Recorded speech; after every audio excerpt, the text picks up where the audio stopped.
کہانی کی ابتدا ہوتی ہے نور الدین زنگی کی وصیت سے، جو اس نے اپنے بیٹے کے لیے لکھی۔ یہ داستان تمہارے آباء و اجداد کی ہے، جنہوں نے بإذن اللہ کئی جہانوں پر حکمرانی کی۔ اس داستان کا نقطہ آغاز مکہ سے ہے، جہاں پہلی وحی کا نزول ہوا، جس نے دلوں کو یوں تسخیر کیا کہ ہندوستان سے ہوتی ہوئی اندلس اور القدس تک پھیل گئی، عدل و انصاف کی علامت بن کر، اور نور حلالی ایک عالم پر چھا گیا، اور اس حلالی سرحدیں صلیبی سرحدوں سے جا ٹکرائیں۔ تب بازنطین کے بادشاہ نے اپنی مدد کے لیے خوب کو پکارا، تمام عیسائی دنیا کی طرف ایک تباہی کا پیغام بھیجا، جس کی وجہ سے عیسائی ممالک نے پوپ کی آواز پر لبیک کہا۔ وہ پادری مسلمانوں کے بارے میں کہتے کہ مسلمان حضرت عیسیٰ علیہ السلام کے شہر یروشلم پر قبضہ کر چکے ہیں، اور جلد ہی وہ پوری عیسائی دنیا پر قبضہ کر لیں گے۔ ان عیسائی سپاہیوں کو مسلمانوں کے خلاف جنگ پر آمادہ کیا جا رہا تھا، اور وہ جنت کا لالچ دے کر ان کو قائل کر رہے تھے۔ اور اس کے بعد عیسائیوں نے مسلمانوں کے خلاف جنگ کا آغاز کر دیا۔ انہوں نے اناتولیہ سمیت کئی علاقوں کو خون میں نہلا دیا، حتیٰ کہ عورتوں اور بچوں کو بھی نہ چھوڑا۔ وہ یروشلم آ پہنچے، جہاں امن و ایمان تھا۔ انہوں نے اسے بھی نہ بخشا۔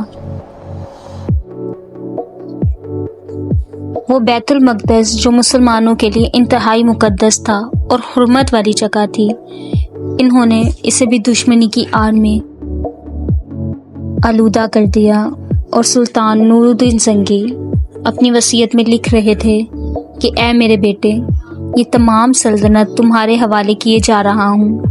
اس کے بعد وہ یروشلم کے متعلق بتاتے ہیں کہ یروشلم تمہارے آباء و اجداد کی میراث ہے۔ یہ صرف ایک حکومت ہی نہیں بلکہ ایک مقصد ہے، جو اس مجاہد کی راہ تکتا ہے، جو اسے کفار کے ظلم و ستم سے نجات دلائے۔ نور الدین زنگی ابھی یہ لکھ ہی رہے تھے کہ ایک خادمہ ان کے پاس آتی ہے اور ان کو ولادت کے وقت سے متعلق آگاہ کرتی ہے۔ دوسری طرف ایوب، جو نور الدین زنگی کے وطن میں پناہ لینے کے لیے اپنے قافلے کے ساتھ نور الدین زنگی کے وطن آ رہے تھے، رستے میں ایوب کی زوجہ کے ہاں بھی ولادت کا وقت آ گیا۔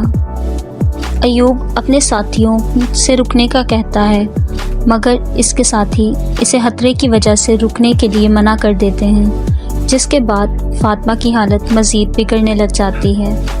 اتنے میں ایوب اپنے ساتھیوں کو آگے بڑھنے کے لیے کہتا ہے اور خیمہ نصب کر کے فاطمہ کے ساتھ وہیں پر رک جاتا ہے۔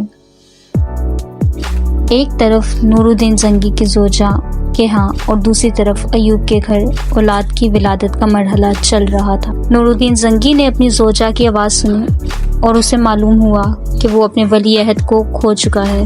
وہ انتہائی افسردہ ہو جاتا ہے اور اپنی زوجہ کے پاس آ کر اس کو تسلی دے ہی رہا تھا کہ اس کی زوجہ بھی خالق حقیقی سے جا ملی۔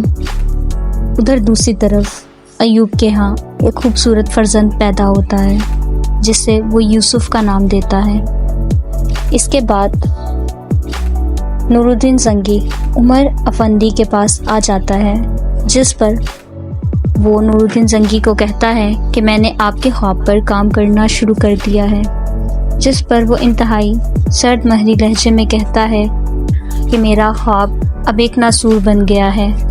اس پر عمر افندی نور الدین زنگی کو تسلی دیتے ہوئے کہتا ہے اور اس کی توجہ اس طرف مبذول کرواتا ہے کہ ضروری تو نہیں کہ یہ مقصد آپ ہی کی نسل سے پورا ہو، اہم صرف مقصد ہے، توجہ طلب صرف رستہ ہے۔ اس کے بعد ایک سپاہی نور الدین زنگی کے پاس آ کر خبر دیتا ہے کہ ایک معاملہ پیش آ گیا ہے۔ وہ باہر جا کر دیکھتا ہے تو ایک شخص کچھ لوگوں کے ہمراہ اس سے ملنے آتا ہے۔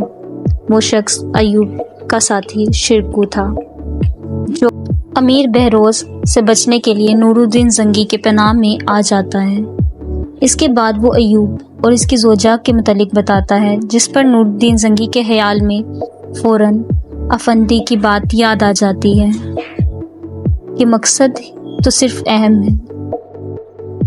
ادھر دوسری طرف ایوب کی زوجہ فاطمہ خواب میں دیکھتی ہے کہ یوسف ایک خوشخبری لے کر آیا ہے، جس پر وہ اپنے شوہر ایوب کو بتاتی ہے اور وہ دونوں میاں بیوی بہت خوش ہو جاتے ہیں۔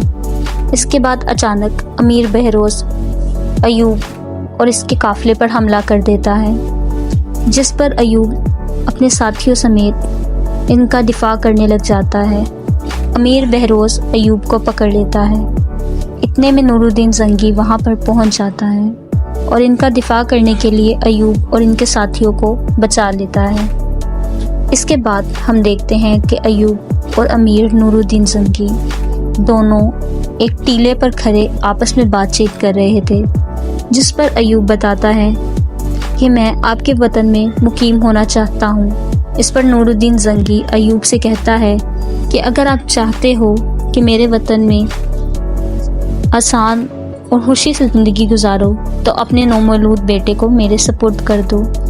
اس کی راہیں کئی مظلوم ممالک دیکھ رہے ہیں، جس پر ایوب کہتا ہے کہ میرے بیٹے پر پہلا حق میرا نہیں ہے، مجھے اپنی زوجہ فاطمہ سے اجازت لینے دو۔ یہاں پر اس قسط کا اختتام ہو جاتا ہے۔